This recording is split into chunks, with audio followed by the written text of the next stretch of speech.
2টা বছৰ হওঁতে আমি 97,000 যুৱক যুৱতীক আজি আমি চৰকাৰত চাকৰি দিছো তাতকৈ ডাঙৰ কথা চাকৰি লগত তাতকৈ ডাঙৰ কথা যে এই চৰকাৰী চাকৰি পাবলৈ এতিয়াও কোনেও আৰু মাটি বিক্ৰী কৰিব নালাগে কোনেও এটকাও ঘোষ ল'ব নালাগে চৰকাৰী চাকৰিৰ পৰা আমি দুৰ্নীতি সম্পূৰ্ণ আজি আমি নোহোৱা কৰিছো 97,000 চাকৰি হৈ গল আৰু 3,000 চাকৰি দিলেই মোৰ দায়িত্ব শেষ হয় কিন্তু মই সিদ্ধান্ত লৈছো যে যেতিয়ালৈকে অসমত নিবনুৱা যুৱক যুৱতী থাকিব আমাৰ দায়িত্ব কেতিয়াও শেষ হ'ব নোৱাৰে আৰু সেই কাৰণে এই 1 লাখ চাকৰি সম্পূৰ্ণ হোৱাৰ লগে লগে আৰু 35,000 চাকৰিৰ বিজ্ঞাপন আমি মুকলি কৰি দিছো যে আৰু 35,000 ল'ৰা ছোৱালীয়ে চৰকাৰী চাকৰি পাব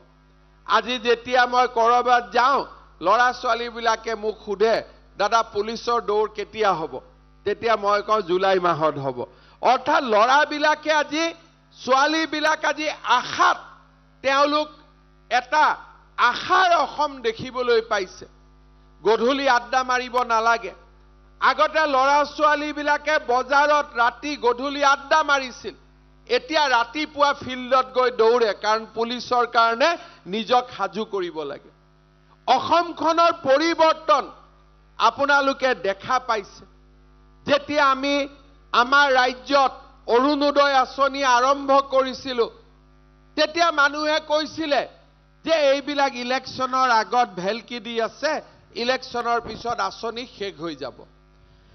18 লাখ মানুহে দি আমি অৰুণোদয় আৰম্ভ কৰিছিলো ইলেকশ্যন শেষ হ'ল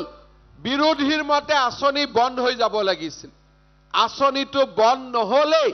18 লাখৰ জাগাত আজি 27 লাখ পৰিয়ালে অৰুণোদয় আঁচনি লাভ কৰিছে বঙাইগাঁও জিলাত 56,000 পৰিয়ালে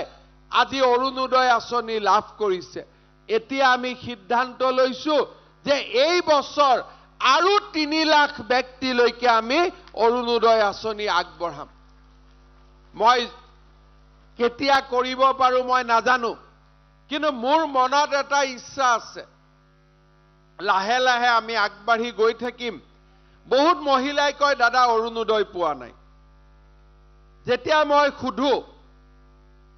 ৰেশন কাৰ্ড আছে নাই বোলে ৰেশন কাৰ্ড আছে অৰুণোদয় আছে নাই অৰুণোদয় নাই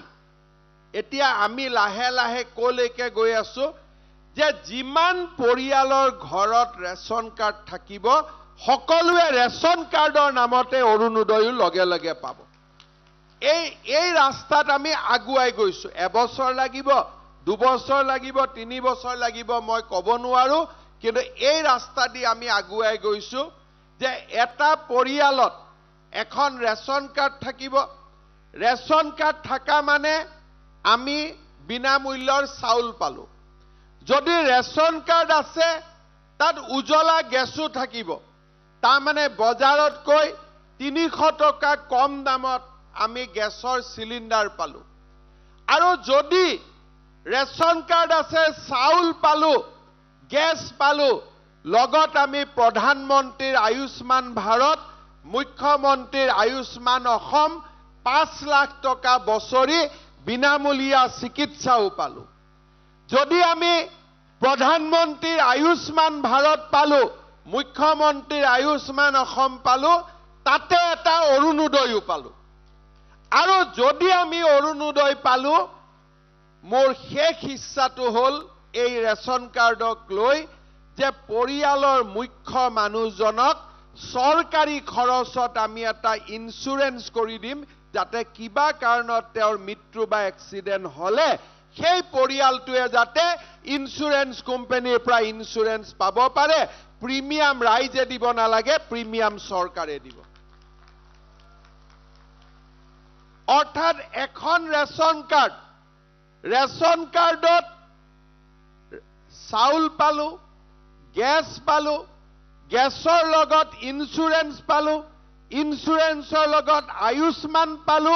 আয়ুষ্মানৰ লগত অৰুণোদয় পালো তানে 1 into 2 নহয় 1 into 5 অৰ্থাৎ এই ধৰণে আমি চৰকাৰী আঁচনিক সজাই পৰাই তুলিব খুজিছো। এই 2টা বছৰৰ ভিতৰত 97,000 ল'ৰা ছোৱালীয়ে চাকৰি পালে, 27 লাখ পৰিয়ালে অৰুণোদয় আঁচনি পালে, আৰু যোৱা কেইদিনমান আগতে আমি 42 লাখ লোকক ৰেচন কাৰ্ডো হাতত আমি তুলি দিলো। আপোনালোকে চিন্তা কৰক, এই গোটেই কামবোৰ 2 বছৰৰ ভিতৰতে, আৰু তাৰ লগে লগে 16 লাখ লোকে প্ৰধানমন্ত্ৰী আৱাস যোজনাৰ ঘৰ পালে। তাৰ লগে লগে মাইক্ৰ' ফাইনেন্সত মহিলাই লোনৰ ৰেহাই পালে, আৰু 5 লাখ লোক মহিলাই ৰেহাই পাবলগীয়া আছে। এই ইলেকশ্যনৰ পিছত সেইখিনিকো দি আমি মাইক্ৰ' ফাইনেন্সৰ লোনৰ পৰাও সকলোকে আমি মুক্ত কৰি দিম, তাৰো আমি ব্যৱস্থা হাতত লৈছো। মাত্ৰ 2টা বছৰৰ ভিতৰত। এতিয়া মোক ৰাইজে যেতিয়া মাজে মাজে মই গাঁৱত যাওঁ, মোক কিছুমান ৰাইজে কয়, ছাৰ জিঅ'টেক নহ'ল, আমি ঘৰ নাপাম। এতিয়া মই এইটো সিদ্ধান্ত লৈছো যে ইলেকশ্যনৰ পিছত আৰু এবাৰ